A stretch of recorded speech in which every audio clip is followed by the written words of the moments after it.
嗨，大家好，我是北海道知识单体。那我现在在士兰港的港边哦，这边有一个Michino Eki。这次呢，单体算是受邀来到士兰啊，拍摄一下士兰的观光影片。那也很幸运的可以去参加这个他们的这个 Tori Fest 哦，这个给摄影者的一个算是挑战祭典吧，就是你拍摄照片啊，然后上传由评审来决选这样子。那单体虽然这次这个不是我的主要目的，但是呢，我一样也可以上传我的照片。今天的重点呢，我们还是会介绍一下士兰这个北海道的工业城镇。今天呢，就来带大家走跳一下士兰。下雨，下雨，下雨。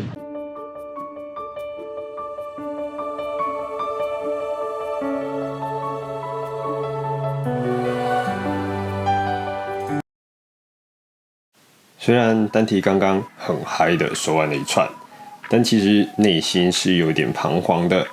首先，虽然这个摄影展的声势比预想中的要浩大很多，但单体对于士兰的既有印象，就应该是个以工业为主的主岛城市。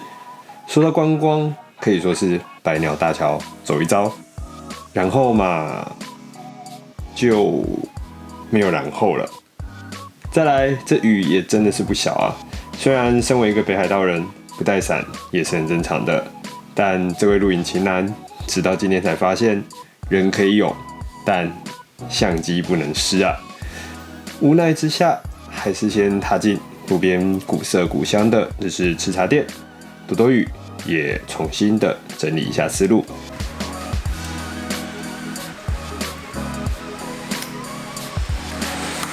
店很有日式老式沏茶店的感觉，很棒。那我们点了一个这个cheese蛋糕，跟今天的第2杯咖啡。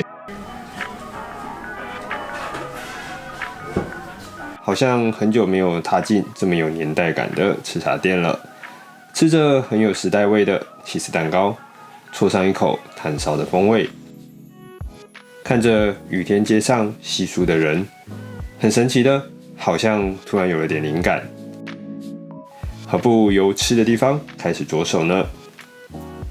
美食是一趟好的观光旅程的基石。士兰这里有着什么样的特色料理呢？场景一换，绝对不是单体想要再喝第2杯咖啡，也不是咖啡成瘾发作，而是特别来赏景的。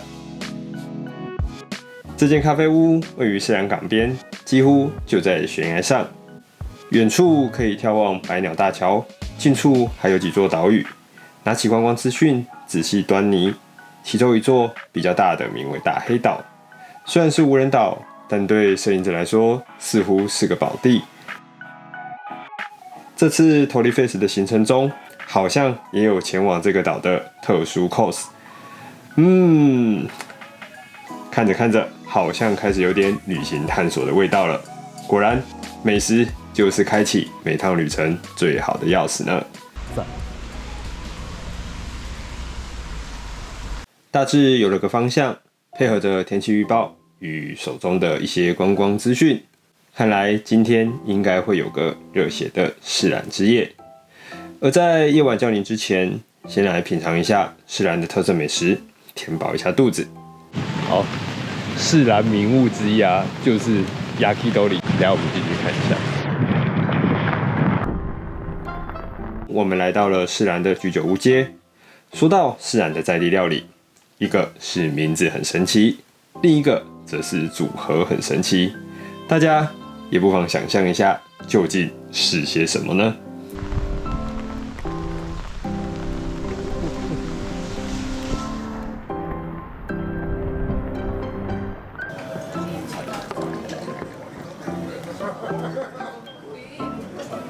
我们今晚先来品尝的就是名字很神奇的士兰 Yakitori。Yakitori 写作汉字就是烧鸟、烤鸡肉串的意思。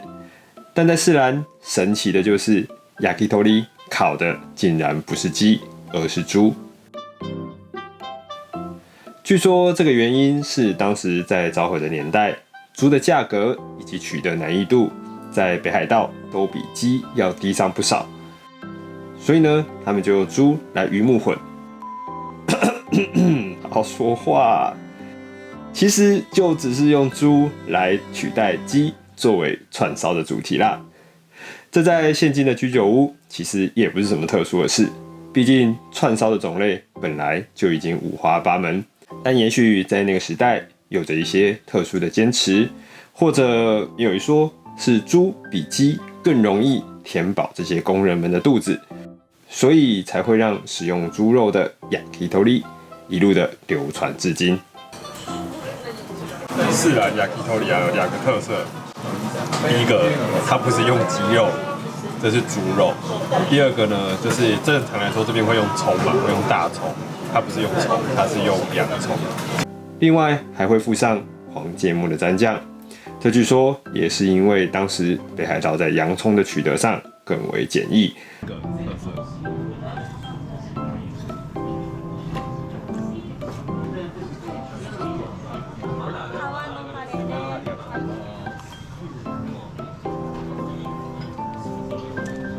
没上工了，一直在吃。不过就像之前讲的，现在的居酒屋串烧，爸爸囧啊！老实说，所谓的士兰 yakitori 在现今的角度看起来，也不算是什么很特殊的选料了。虽然不到特别，但不得不说，士兰市区内的 yakitori 伊萨盖亚倒是真的都颇有水准。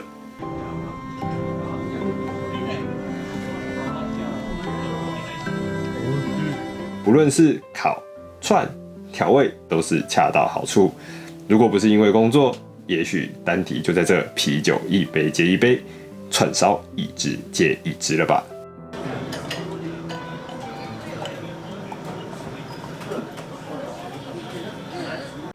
好啦，终于要来做正事啦！终于要来做一点这个吊牌啊，披着这个吊牌该做的事情。那我们现在来到这个地方呢，叫做筑金展望台。酒足饭饱，在正常的一趟北海道旅行，也许去泡个汤，带着一点微醺，现在就应该要准备进入温暖的被窝了。但在士兰似乎有种不一样的氛围，仿佛这里的观光是从夜晚才开始。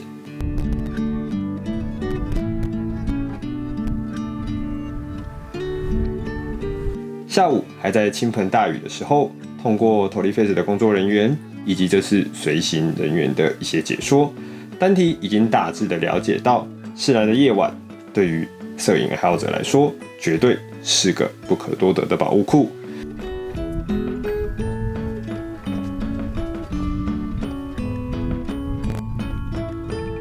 晚上7点30分，剩下的北海道才开始要迈入黑夜。而我们则在夜晚之前，先来到了百鸟大桥附近的筑金展望台。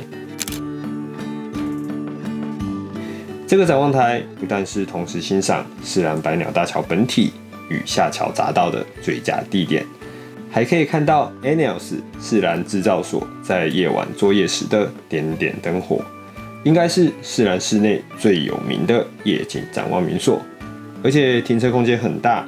甚至还能够搭乘巴士前往，绝对是士兰所有景点当中的人气王。如果你就只有一个夜景的时间，这个筑金展望台就是你一定不能错过的展望点了。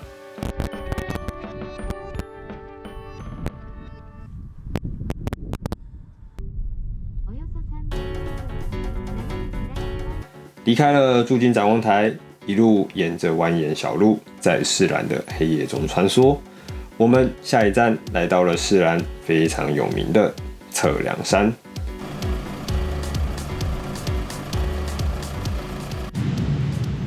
山顶广场入口，我现在来到的是测量山。好，我们往上走。这边呢，据说可以看到360度的环景。测量山是座位于士兰的小山，海拔约为200公尺。开车就可以直达山顶了。其名称的由来，其实是在明治5年修筑国道36号的时候，因为作为美国工程师登顶而测量之用。当初名曰 Kendo 山，后来我想大概是为了要白话一点，就直接改名为测量山了。不过来到这，丹提才发现自己好像有点误会了。虽然测量山上的展望确实非常的好，有着完整的360度帕诺拉玛视野，近可看百鸟大桥、士兰工厂群等著名的士兰景点，远则能北望羊蹄，南望居岳。听到这边，相信细心的大家也许发现一点端倪了。没错，测量山真的不太适合夜景，更精确点说，是不太适合夜景的拍摄。因为山顶那些电视广播的五彩电波塔，远看真的是很美，但当你身在此山中啊，不但什么美丽的光影都看不到，按下快门之后更是满的白。另外，因为要避开直射的光线，连视线都要东躲西闪，再补上一个陡峭的楼梯与绵绵细雨，盖章测量山，请大家一定要白天来啊！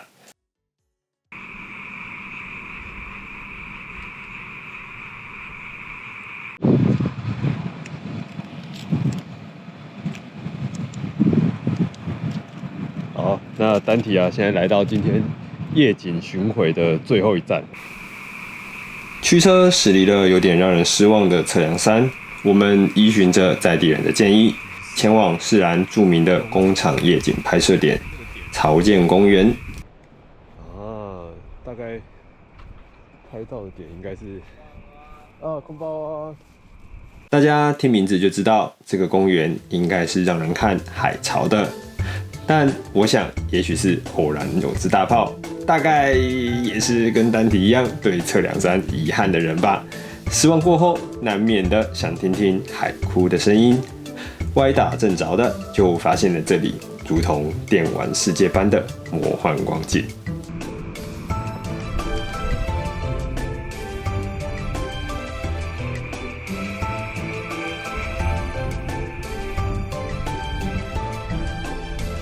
欣赏着眼前宛如 Final Fantasy 神罗魔光炉的工厂夜景，不由得是越拍越热血。一边拍，丹提还一边哼起了电玩战斗的音乐，噔噔噔噔噔噔噔。想起以前学生时代的无忧无虑，整天就是上课、吃饭、考试、打电动。怪不得大家都说学生时代绝对是人生中最幸福的时光之一。丹提活到现在这个年纪，总算也开始慢慢明白这个道理了。回到2023年，这个曹建公园其实是有3个角度可以观望士兰的工厂夜景，其一与其二都是在停车场的路边，非常的容易到达。夜晚你只需要留意往来的车辆即可。其三则是有点俯角的角度，但需要稍微走点未铺装道路。晚上有点暗，有点窄，所以大家如果要登高望远，一定要特别注意脚下哦。丹提这次来士兰啊，目标就是后面这一块景。今天其实因为下午下雨的关系，所以晚上夜景真的是不好拍，各种雾气啊，还有就是空气中有那种水汽什么，就是造成说我开长曝光的时候有各种神奇反光。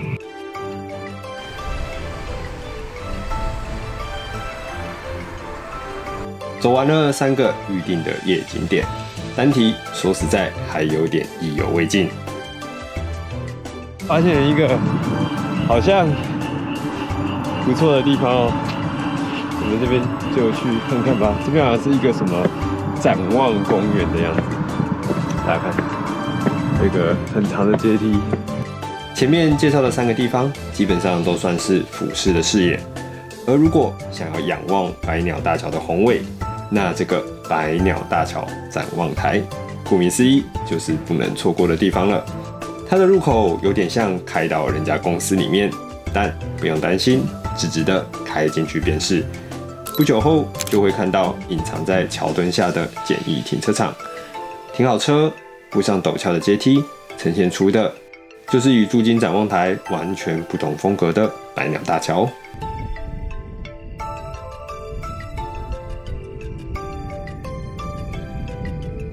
俯瞰风景，仰望天空，不知道荧幕前的各位比较喜欢哪一个呢？好啦，真的该早上自然见了，晚安。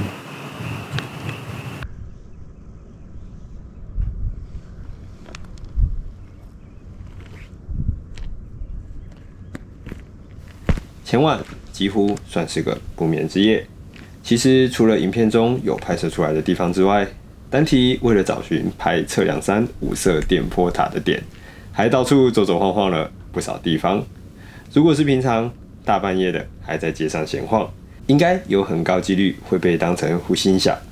不过昨晚的四兰，我想因为托利 face 活动的关系，午夜时分不管走到哪都能够遇到大炮，真的充满了一种热血又温馨的氛围。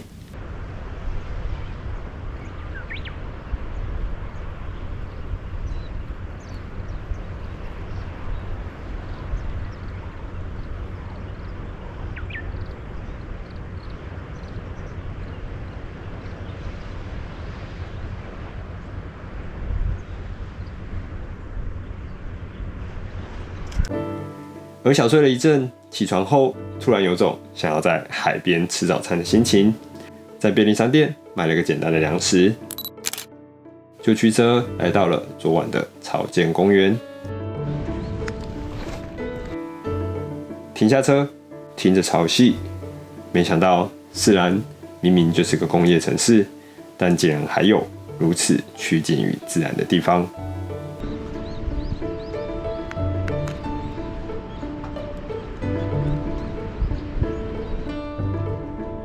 有个展望台。吃饭闲晃的过程当中，本来以为下方只是个普通的海水浴场，但后来看到别人的照片，由于昨天的大雨加上今早的雾气，早晨拍起来的四兰海岸线，又是一种仿佛虚拟世界般的大山大水。可惜了，可惜了，只懂得站在上方拍的单体。看来在取景上还得多多学习啊！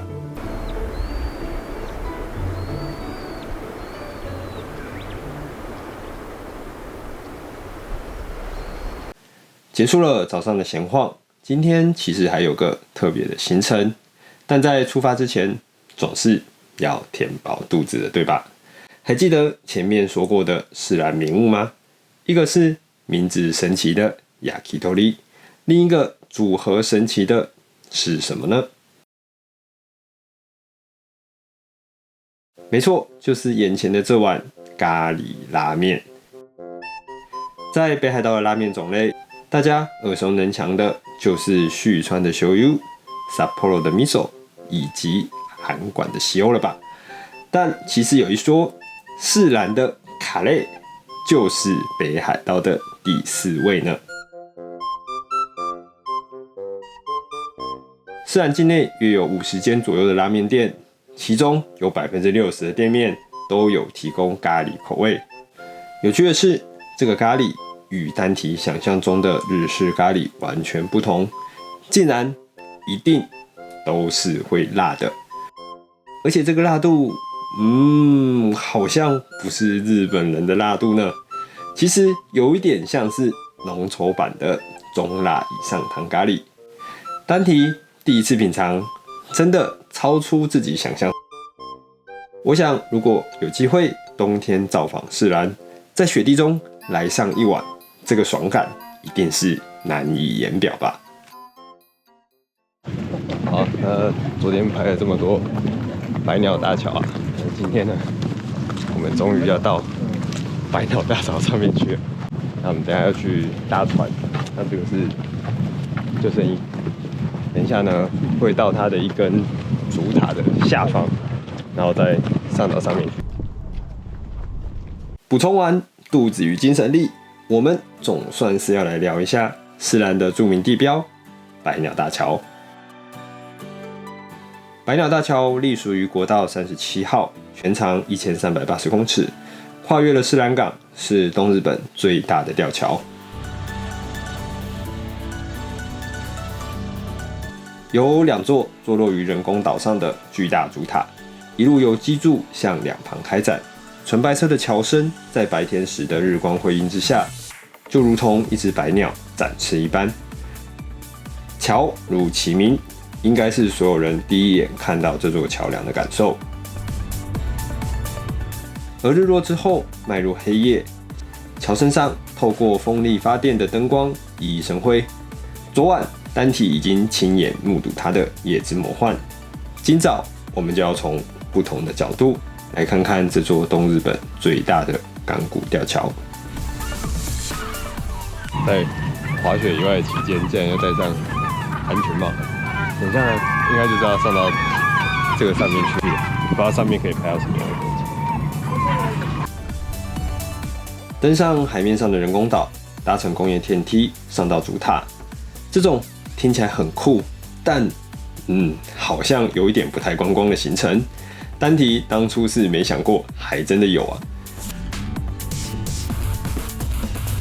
这个行程特别的是，带领你的人竟然就是工人啊，而不是一般观光的导览人员。这是不是也算是士兰的特色之一呢？总之，工人们也打趣的说，这种灯塔行程坐的不是观光电梯，而是他们平常维修用的来往电梯。放眼全日本，大概也只有士兰有吧。はいどうぞ。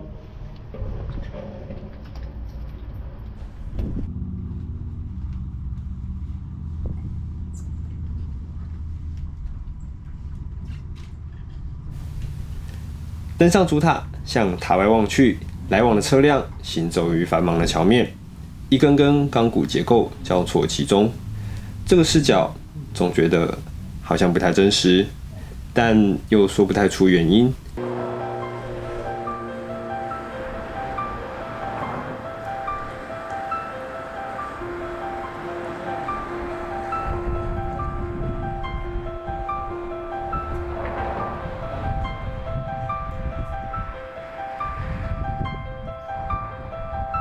镜头反复的由下上拉，再由上往下。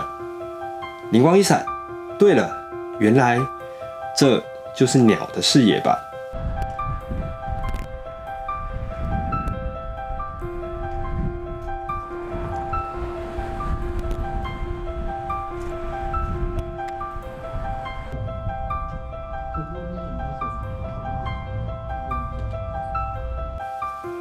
广角一般的俯瞰，却又身处于狭窄的空间，如此微妙的反差，不知不觉的也让人沉醉其中，仿佛忘了时间正慢慢的不断流逝。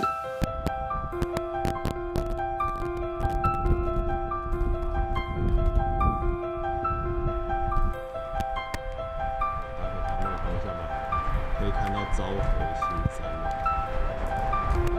然后他说，平常的话可以看得到阳体山，还有一点点动摇的状态。我今天因为看到一个，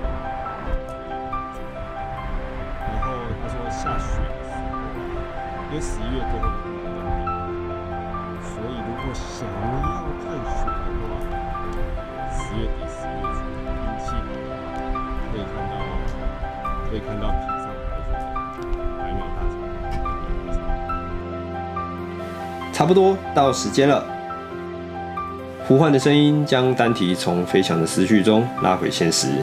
这么一个主塔登顶，却意外的让人流连忘返。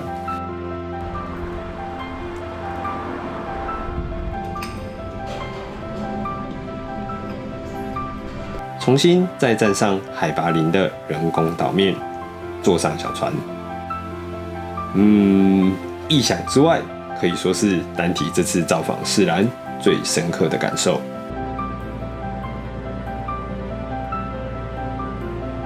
如同影片一开始所言，士兰在丹提的印象中就是个工业城，观光实在和这里扯不上交集。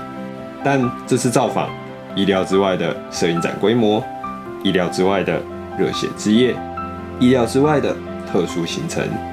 意料之外的，一支影片的时间竟然被世兰所轻易的填满。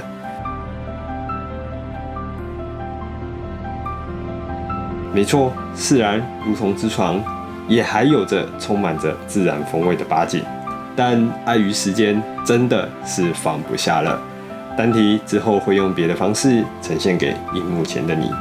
种种的意料之外，充满在这一次单纯的邀约，这也是单体当初所没有想到的意想之外呢。总之，世兰绝对是摄影爱好者的天堂，充满着工业与自然的相会，截然不同的两种风格。不需要担心找不到景，只需要烦恼你的记忆卡是否充足。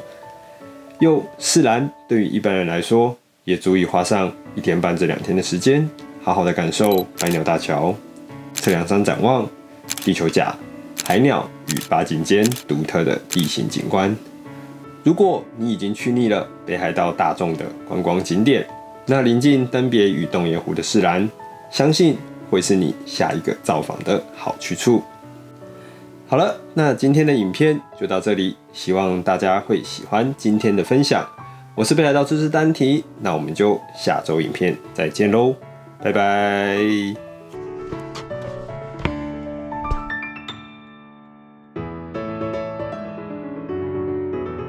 会员宣传时间，点选订阅旁边的加入按钮，就能知道单体会员都在壁里下面棒。无论你是喜欢我拍摄的图片，或者是单纯想成为干爹，请喝咖啡，都欢迎点下眼前的按钮。放心，绝对不会爆炸，只会获得单体满满的感谢。